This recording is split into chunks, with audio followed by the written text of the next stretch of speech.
बातमी आहे पुण्यामधून। पुणे महापालिकेच्या उपायुक्तांना आता रात्रपाळी करावी लागणार आहे। पावसाच्या पार्श्वभूमीवर निर्णय घेण्यात आलेला आहे। पुणे महापालिकेच्या उपायुक्तांना आता रात्रपाळी करावी लागणार आहे। रात्री 8 ते सकाळी 8 या वेळेमध्ये ते काम पाहतील।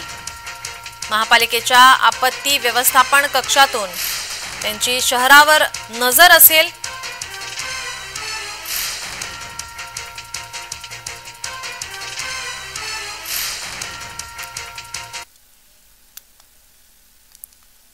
आपले प्रतिनिधी रोहन कदम आपल्या सोबत जोडलेले आहेत। रोहन, पुणे महापालिकेच्या उपायुक्तांना आता रात्रपाळी करावी लागणार आहे, काय अधिकची माहिती?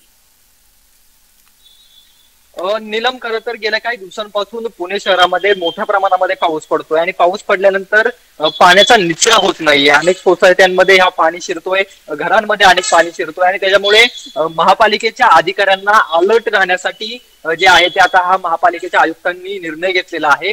महापालिकेचे उपायुक्त दर्जाचा एक अधिकारी जो आहे तो आता कायमस्वरूपी जो आहे तो रात्री ड्युटीवरती असणार आहे, अशा प्रकारची माहिती पालिकेकडून देण्यात आलेली आहे। खरं तर 15 क्षेत्रीय कार्यालय पुणे महानगरपालिकेच्या अखत्यारीत येतात आणि त्याच्यावरती नियंत्रण ठेवण्यासाठी हा विशेष दर्जाचा जो आहे तो अधिकारी नियुक्त असलेला तो रात्रपाळीवरती असणार आहे। रात्री 8 वाजल्यापासून सकाळी 8 वाजेपर्यंत जी आहे त्याची ड्युटी असणार आहे, अशा प्रकारची माहिती सध्या मिळते।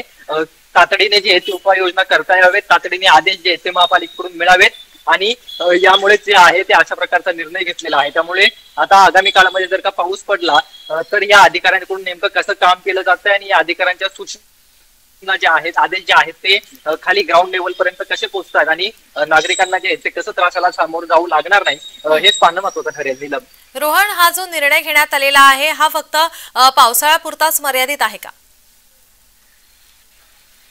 नीलम, खरं तर आता तरी केवळ पावसाळ्यापुरतं जाहीर केलेलं त्यांनी पाहायला मिळतोय, कारण का रात्रीच्या वेळेस जे ते लांबून अधिकारी शहरामध्ये किंवा महापालिकेमध्ये 2 दिवस येण्याचा प्रयत्न त्यांनी केला। महानगरपालिकेमध्ये त्यांना बोलवण्यात आलेलं होतं, परंतु तेच देखील पावसामध्ये अडकलेले पाहायला मिळेल, त्यामुळे ते महापालिकेत पोहोचले नाही। त्यामुळे हा निर्णय आता तरी पावसाळ्यात घेतलेला पाहायला मिळतोय, परंतु जर का यातून चांगली आउटपुट जर यातून चांगले मिळेल तर निश्चितपणाने महापालिका कायम स्वरूपीसाठी सुद्धा असा प्रकारचा निर्णय जो आहे तो जारी करू शकतं। परंतु सध्या तरी तात्पुरत्या स्वरूपामध्ये पावसाळ्यामध्ये जो आहे तो हा निर्णय महापालिकेच्या आयुक्तांनी धन्यवाद रोहन, तुम्ही दिलेल्या सविस्तर माहितीसाठी।